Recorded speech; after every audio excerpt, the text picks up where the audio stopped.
ಕ್ರಿಸ್ತನ ನಾಮದಲ್ಲಿ ನಿಮ್ಮೆಲ್ಲರನ್ನು ವಂದಿಸುವಂತವನಾಗಿದ್ದೇನೆ. ಈ ಬೆಳಗಿನ ಜಾವದಲ್ಲಿ ವಾಕ್ಯ ಓದಿಕೊಳ್ಳೋಣ.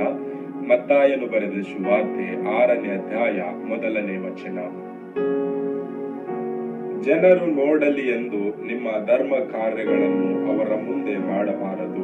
ನೋಡಿರಿ, ಹಾಗೆ ಮಾಡಿದರೆ ಪರಲೋಕದಲ್ಲಿರುವ ನಿಮ್ಮ ತಂದೆಯ ಹತ್ತಿರ ನಿಮಗೆ ಫಲ ದೊರೆಯದು. ಕರ್ತನಲ್ಲಿ ಪ್ರೀತಿಯುಳ್ಳ ದೇವಜನರೇ, ನಾವು ಈ ಲೋಕದಲ್ಲಿ ಜೀವಿಸುವಾಗ ನಾವು ಯಾವ ರೀತಿಯಾಗಿ ದಾನ ಧರ್ಮಗಳು ಮಾಡುತ್ತಾ ಇದ್ದೇವೆ? ಜನರು ನೋಡಲಿ ಎಂದು ಮಾಡುತ್ತಾ ಇದ್ದೇವಾ? ನಾವು ಪರಲೋಕದಲ್ಲಿರುವ ನಮ್ಮ ತಂದೆಯ ಚಿತ್ತದ ಪ್ರಕಾರ ನಾವು ದಾನ ಧರ್ಮಗಳು ಮಾಡುತ್ತಾ ಇದ್ದೇವಾ? ನಮ್ಮನ್ನೇ ನಾವು ಪರೀಕ್ಷೆ ಮಾಡಿ ನೋಡಿಕೊಳ್ಳೋಣ. ಈ ಒಂದು ದಿನದಲ್ಲಿ ನಾವು ದೇವರ ಚಿತ್ತದ ಪ್ರಕಾರ ಅನೇಕ ಜನರಿಗೆ ದಾನ ಧರ್ಮಗಳನ್ನು ಮಾಡುವಾಗ ಒಳ್ಳೆ ಮಾರ್ಗದಲ್ಲಿ ನಡೆಸುವುದು, ಕಷ್ಟದಲ್ಲಿರುವವರಿಗೆ ನಾವು ಅವರಿಗೆ ಸಹಾಯ ಮಾಡುವುದು, ದುಃಖದಲ್ಲಿರುವವರಿಗೆ ಸಮಾಧಾನ ಮಾಡುವುದು, ಇವೆಲ್ಲವುಗಳು ಮಾಡುವಾಗ ಜನರು ನೋಡಲಿ ಎಂದು ನಾವು ಮಾಡಬಾರದು. ನಮ್ಮ ಪರಲೋಕದ ತಂದೆ ನಮ್ಮನ್ನು ನೋಡುತ್ತಾನೆ, ನಮಗೆ ಪ್ರತಿಫಲ ಕೊಡುತ್ತಾನೆ ಎಂಬ ಒಂದು ನಿಟ್ಟಿನಲ್ಲಿ ನಾವು ಮಾಡುವಂತವರಾಗಿರಬೇಕು.